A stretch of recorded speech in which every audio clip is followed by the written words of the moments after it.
Okay, maayong adlaw sa tanan natong nga mga viewers o subscribers sa tong YouTube channel.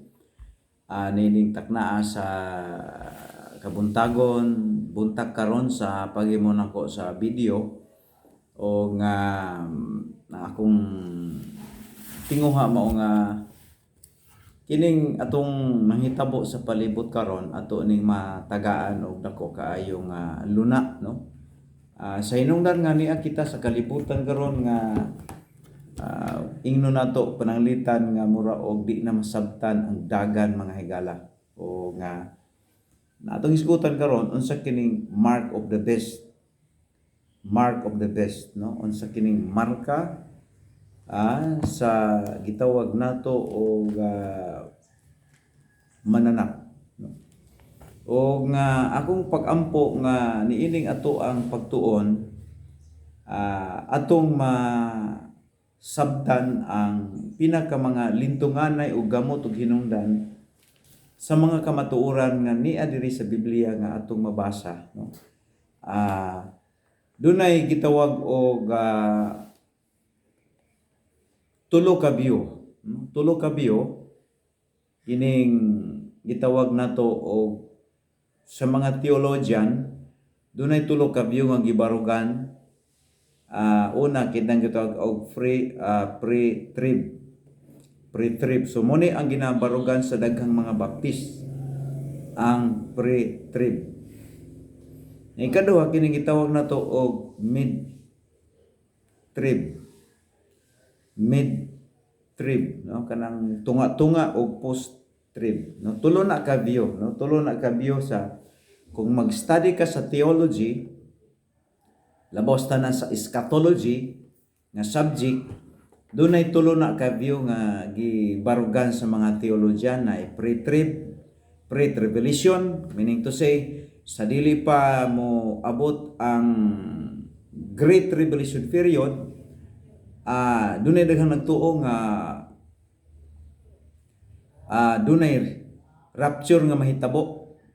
Namo na siya ang pre-trib na siya, pre-trib.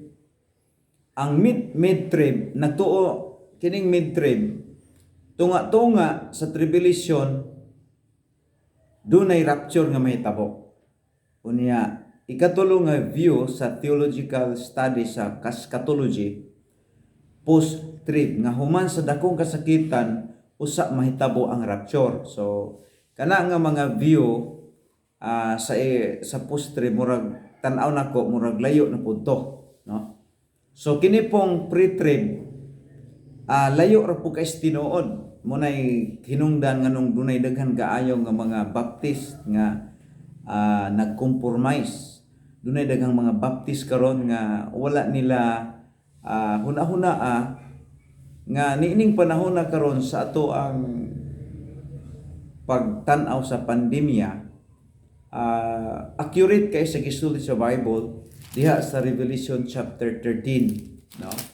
So daghang mga baptist karon o pastor sa baptist o Kristiyano o member sa church sa baptist nga nagpa-vaccine tungod ni ining gitawag lagi nga pre-trib, wa pala daw kuno. So as a minister of the gospel of the Lord Jesus Christ, as a preachers, as a believers, as a what we call preacher of the gospel. So akong gitan-aw ang Bible o nga ako nakita karon nga ang nahitabo karon sa kalibutan nga kining pinugsanay na o pabaksin, usa kini ka indication o manifestation nga ang Bible wala na maka.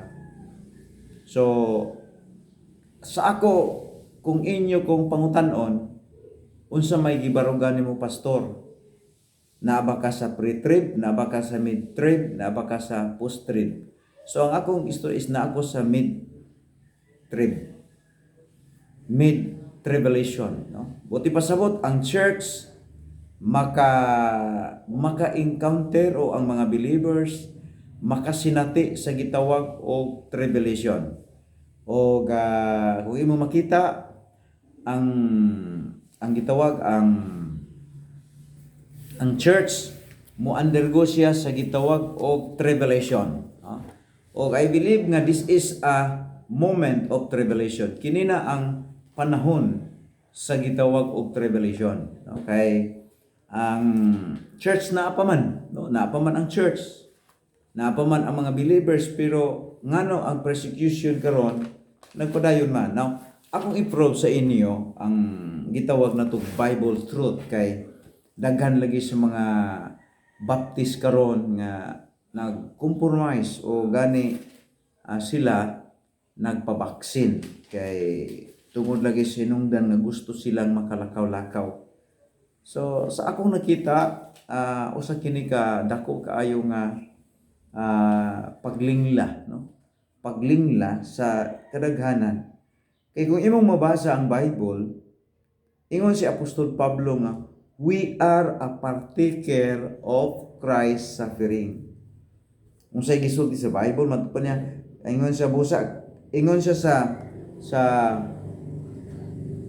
1 Peter. 1 Peter chapter 4 verse 19, ingon siya nga, busa kadtong nag-anto sumala sa kabubuton sa Dios. Matupan niya, busa kadtong nag-anto sumala sa kabubuton sa Dios.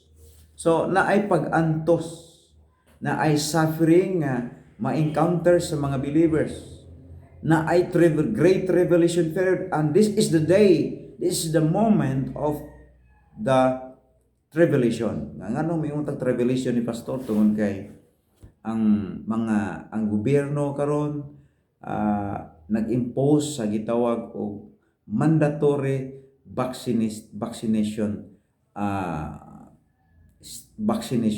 no? So unsa may related ni ini, unsa may related ni ining vaccination o mark of the beast.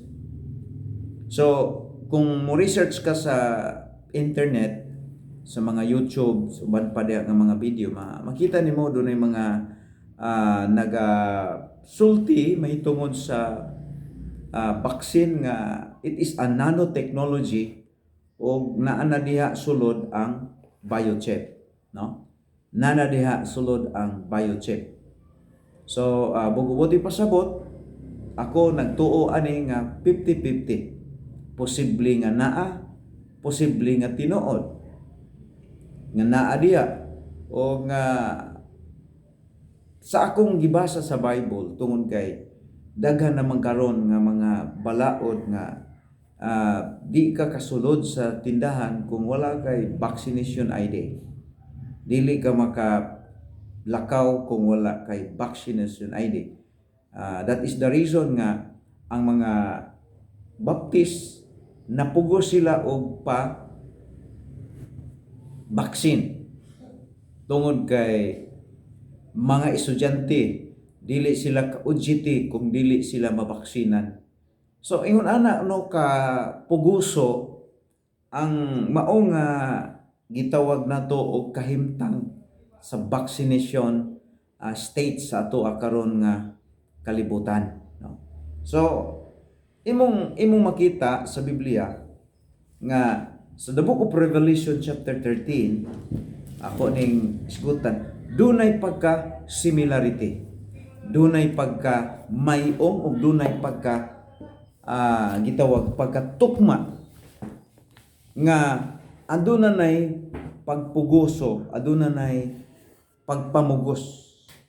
So moingon ko nga basin tinuod ni, no?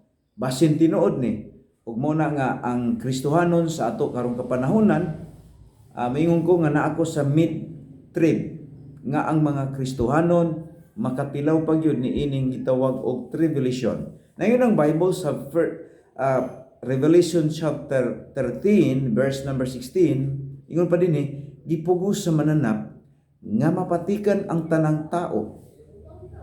So, kung imong tan-awon ang dagan karon sa kalibutan nga pinugsanay na ang pagpabaksin, so hingtokma diri sa gisulti sa Biblia. Diha sa Revelation 13 verse 16, gipugos sa mananap, word nga mananap based kini nag-refer sa gitawag o government because during the time sa pagsulat ni John Develop sa the book of Revelation, ang best diha pinaka-oriented nila ang government nga gitawag nila best kay naa ang powerful, nila ang power o authority sa pag-impose og mga balaod nga gitawag nato og pagadawaton sa katawhan. Ug kini nahitabo sa atong panahon, no? Ingon sa gipugos sa mananap, actually dili lang ni sa Pilipinas kundi bisan pa sa naglain-laing lugar sa kalibutan karon, kini nga mao nga protocol o balaod pagadawaton sa matag usa ka nasod. O kung doon na may dili mo dawat ni ini, dunay tulo ka presidente na according sa itong reliable source sa info nga website ka nagtulo nga tulo pod ka mga presidente nga nangamatay because gi-ignore nila ang kining mao nga gitawag og pagpamugos. So makita na to karon nga ang gisulti sa Bible nahimo ng realidad sa atong panahon, no? Muna ingon nagipugos sa mananap nga mapatikan ang tanang tao, no? So ang goal ni Satanas o ang goal ni Lucifer nga ang tanang tao sa kalibutan mapailalom sa iyahang kustodiya, no? Now karon ingon nga usa ka pastor, unsa may buhaton sa usa ka magtotoo? Ini dugay na nato ning gibasa. Pero say masubo ko sa akong nadunggan nga adunay daghan kaayo nga mga tao nga mga Kristohanon nga nagbasa sa Bible nga wala sila nagbantay sa ilahang mga gihimo, no? So karon ang pangutana, pastor, ako luwas ko, nagdawat ko ni Kristo nga akong manuluwas. Unya nakadawat ko sa mark of the beast or vaccine. Kaya I believe nga kining vaccine na ukay ang tibok kalibutan ani kay grabe ni sila nagpa-impose mo lang sa ako nga side as a minister of God's word, nag-observe ko sa dagan sa kalibutan karon. O kung inyo ko pangutan-on, pastor, magpa-vaccine ba ka? Ang tubag diyan na dili ko magpa-vaccine tungod kay wa man ko na positive sa virus. Ikaduha, diabetes ko na ako'y balatian. Na ikatulong nga reason nasa Biblia nga na mga hugon-hugon o nahibaluan nato nga is not a good for the body ang result sa gitawag vaccination. So kini di pa man ibalaon kay duwa pa man ni naabot sa kamara, wa pa napasar sa Congress, wa pa naaprubahan, pero matingala ka nga doon na mas isugon nga mga tao nga maga-impose ni ining mao nga pamaagi sa gitawag nato og vaccination or bakuna. Pero imong makita di sa Bible gisgutan na ni sa dugay na kayong panahon mo nang questionable ang mga nagpabaksin nga mga Kristohanon. Questionable ang ilang relationship ngadto sa Ginoo. Kay kung tinuod pa ng lita ni kining mga hugon-hugon nga naa diha ang nanotechnology, na diha ang gitawag mark of the beast. So sa Bible kung imong gisulti diha, imong basahon diha sa verse number 8 matupa sa Revelation chapter 13 verse 8, musimba sa mananap ang tanang katawhan sa kalibutan kansang mga ngalan, wala may sulat sa basahon sa kinabuhi sukad pa sa pagbuhat sa kalibutan. Ang basahon nga iya sa nating karniro nga gipatay. So kung imong makita ang usa ay ka tao nga wala gid malistang iyang ngalan sa libro sa kinabuhi, nagsulti ang Bible nga yano kay sila nga mupailalom sa kustodiya ni Antikristo. It means musimba, meaning mo dawat sa gitawag nato og number ni Satanas, ang mark of the beast. So kung imong tan-awon ang tinuod nga mga luwas nga nagbaton og respeto sa pulong sa Dios ug gipalabi nila ang pagtuo niini, ang tinuod nga luwas dili gyud yano-yano nga mupabaksin o mudawat sa marka ni Satanas. Ngano? Tungod kay atong makita dinhi nga kung ang usa ka tawo makadawat niining marka o numero sa 666, nagpasabot kini nga ang iyang ngalan wala di ay may sulat sa basahon sa kinabuhi. Buti pasabot dili luwas. Dili luwas. Now karon ang akong pangutana, pastor, unsa may tabo ni ining mga tawo nga nagpabaksin karon nga mga nag-angkon nga kluwas. So dili ko maka-judge nila, pero ang Bible klaro kayo nga ang nagdawat ni ining mao nga marka ang ilang ngalan wala may sulat sa basahon sa libro sa kinabuhi. Buti pasabot dili luwas. Kay ang tinuod nga luwas makabarog. Ang tinuod nga luwas makahimo sa pag-ignore sa mga butang nga dunay kalambigitan sa ilang pagtuo ngadto sa Ginoo. No? Oh. Unsa may reason, no? Ingon diha ang number 666. Matupad diha kabos ulipon matupa inila ug dili inila. Dato og kabos ulipon ug dili ulipon. Diha sa tuo nilang kamot ug agtang. So gisgutan ni John ang kamot ng agtang, pero karon is only planting the body, no? Kay tungod sa gitawag og technology karon nga nag-upgrade, so bisan di asa na ibutang. So sa Bible dunay specific nga lugar mo nang kung kita dili ta wise nga Christian, so mudawat ang tadiriso kay dili man sa kili, dili man di sa agtang ug kamot.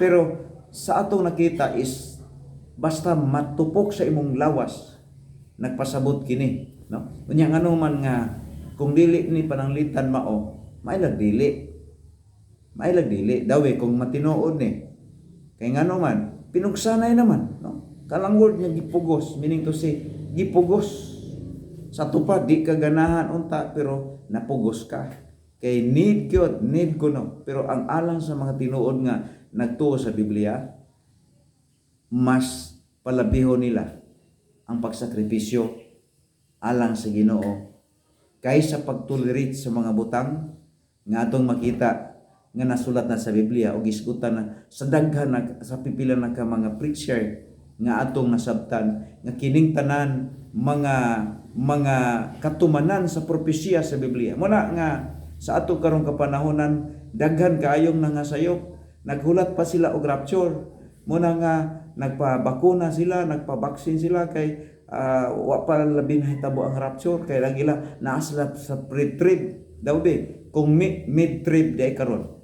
Ako mid-trib ko nga ang Kristohanon masulayan pinaagi sa ilahang pagtuo sa pulong sa Dios o pagtuman sa mga gisulti sa Bible. Muna nga sa akong pagbarog sa pulong sa Dios, ako moingon sa makadaghan nga mas maayo ang Bible mo ay sundon, mas maayo ang Bible mo ay lauman, bahala og mo undergo ka sa mga persecution basta natuman nimo ang pulong sa Dios, no? Ingon diri ang pulong sa Dios sa verse number 9 matupad sa mao nga Bible, sa mao nga verse. Ingon sa verse number 10 matupad niya. Kadtong dakpunon madakpan gayon. Ang patyon gayod, so dahil pinatyanay aning mahitabo, no? Kini mo samot panig kahugot, karon luag-luag pa man pero mo samot panig kahugot unya nga dili nakakapamaligya, di nakakapamalit niya. Okay pa na, murag mo pa na mahitabo sunod. Pampatyo na gyud tong dili magpabaksin. Pampatyo na gyud tong dili mapandakpo na gyud sila, no? Pero unsa gisulti sa Bible sa kinahanglan nga ang katawan sa Dios, that is a repair of the church. Kinahanglan ang katawan sa Dios kung nag-ingon ka nga katawan ka sa Dios, luwas ka, iya ka sa Dios, nag-alagad ka sa Dios, o sa gisulti ni John the Beloved sa verse 10 sa kinahanglan, that is requirements, that is mandatory.